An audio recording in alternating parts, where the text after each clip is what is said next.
Hey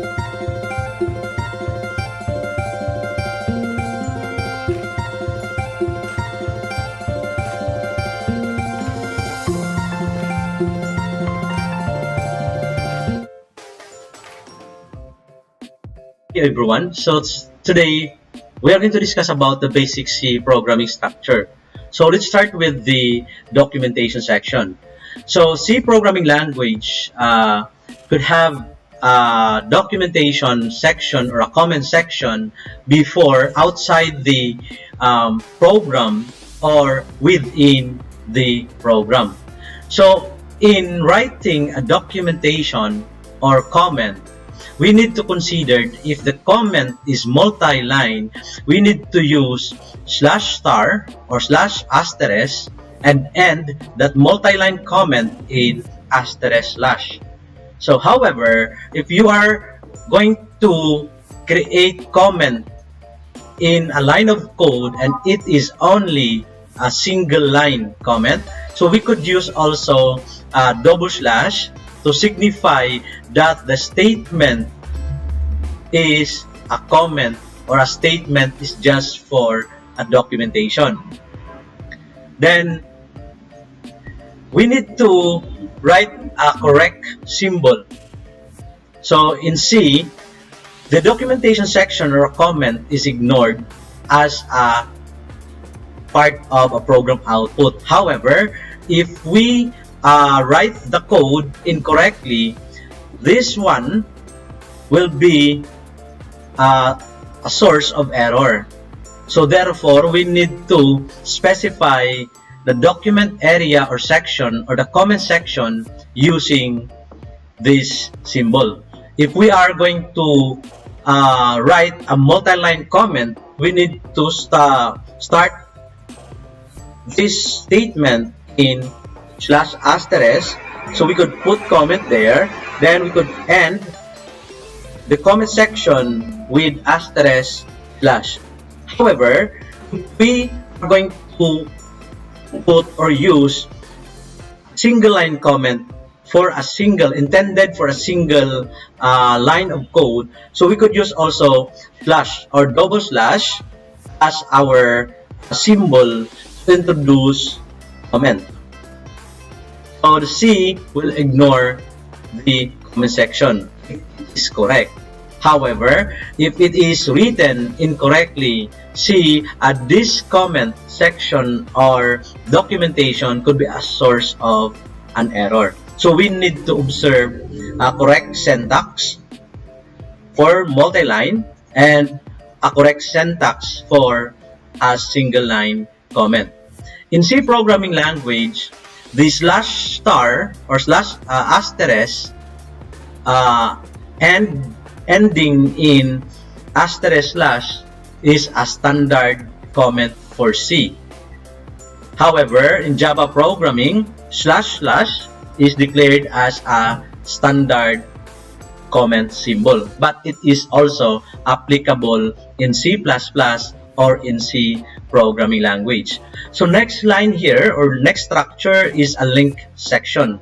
So a link section here in our example is consists of the number include directives. Then we have there the specific header. So you notice that header is enclosed inside the less than and greater than symbol. So stdio.h stands for standard input output in C programming language. So this support printf function, the main function, the variables, the return section or the return keyword, and anything. So in short, all the keywords and token used here are supported by the stdio.h. So that is why we need only to use one header in this sample program. However, if we are using, like for example, functions such as cosine, we need to get the cosine of 40. So a cosine or a cos function is supported by math.h. So therefore, we need to add number include math.h in our link section. So we need to add. But if we are not using functions or keywords that's supported by other functions, so stdio.h is already enough to run a C program. Then next here we have the definition section. So the definition section is intended in the declaration of variables. So we define variables as integer. So the name of our variable is total. Then we declare the value is initialized in 0. So another definition section here below, we have there the return. Return is a keyword supported by C programming language. So this simply means that the value of A and B will return to the function sum. Okay, so then we notice here in our sample program, we declare variables outside the main program, main function or a main program. So therefore, the declaration of these variables are considered global declaration. So then, we have there also the function itself. What are functions?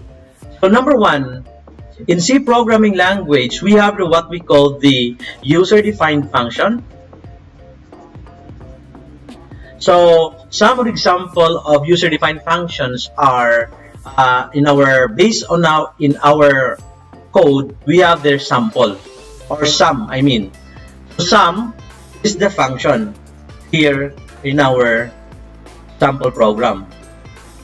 Then we could have different user-defined function. So like for example, we are going to create a circle calculation or sample program or sub-program about circle. We could also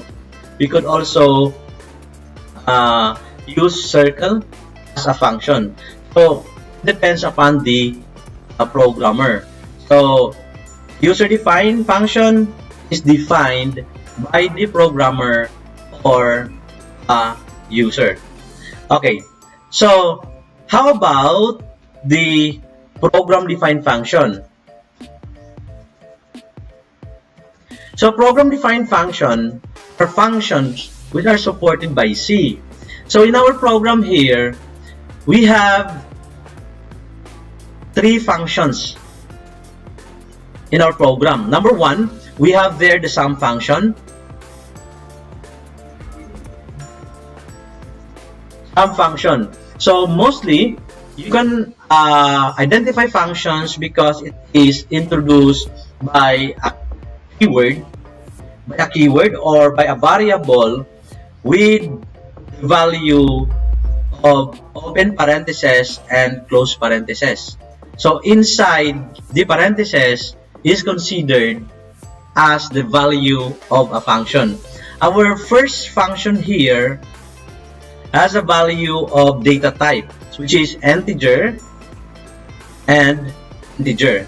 So later, in a later part of our program, so you can distinguish what really this function means. Okay, so another one here, we have there the main. Main here is also a function because we have there the open and close parentheses. However, main has no value at all.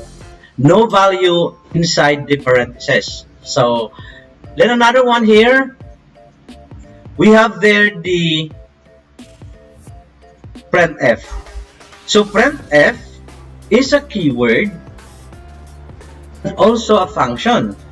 So